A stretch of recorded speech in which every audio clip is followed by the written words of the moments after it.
They paid for it, so they thought it was theirs. That single sentence is what collapsed an entire regional logistics network in under an hour.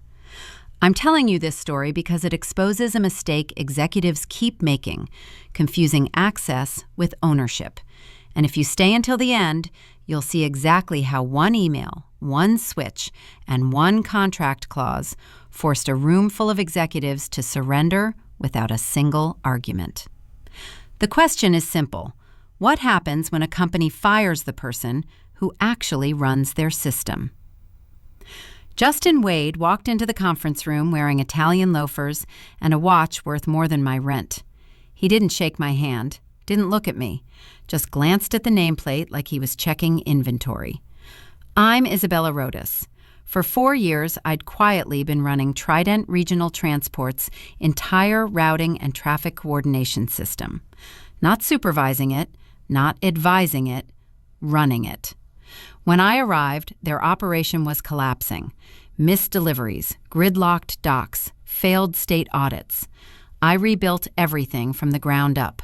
Routing logic, traffic synchronization, GPS integration, dock sequencing. They didn't buy it. They leased access. And that distinction would matter more than Justin understood.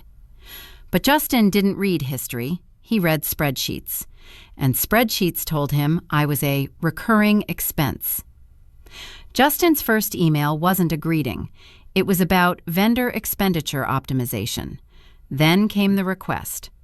Please provide a complete copy of the software for internal assessment. That's when I knew he had no idea what he was dealing with. I didn't argue, didn't explain. I replied with one sentence. Happy to provide everything included under your lease agreement. 3 days later, he terminated my contract. 2 days after that, he demanded all code, diagrams, and credentials. On the call, he leaned back and smiled. We paid for it, he said. That makes it ours. I told him the truth. You paid for use. You never bought the engine. He laughed. And that laugh told me everything. I didn't sabotage anything. I did something far worse. I complied. I sent them a polished, professional package. Beautiful dashboards, animated traffic flows, clean diagrams, a perfect interface. What I didn't send, the back end, the logic, the synchronization engines, the live control layer. It was a dashboard with no machinery behind it, a steering wheel with no car.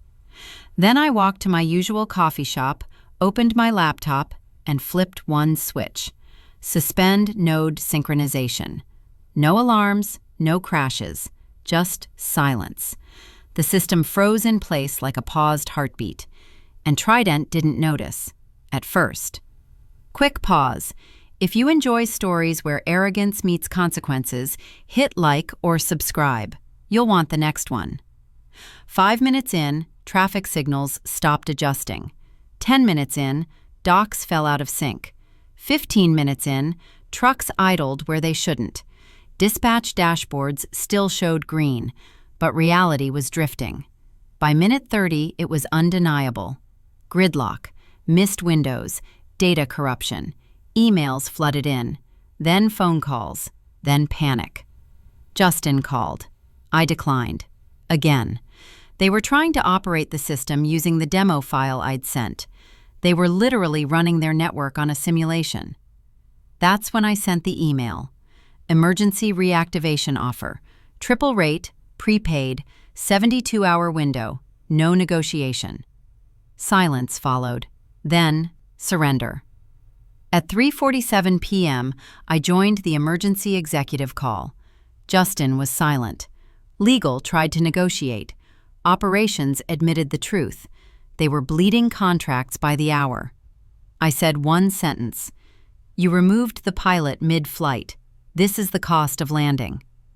12 minutes later, the wire cleared. I flipped the switch back on. The system came alive. Traffic corrected itself. Routes realigned. Chaos evaporated. No applause, no thanks. I left the call. 10 days later, a custom control panel arrived at my door. Solid steel, physical switches, direct access to the relay hub. No touchscreen, no fluff, just control. Because they finally understood what they never owned in the first place. Not the software, not the system, not the power, only the permission. If you want to see what happened to the executive who caused all this, watch the next video on screen right now.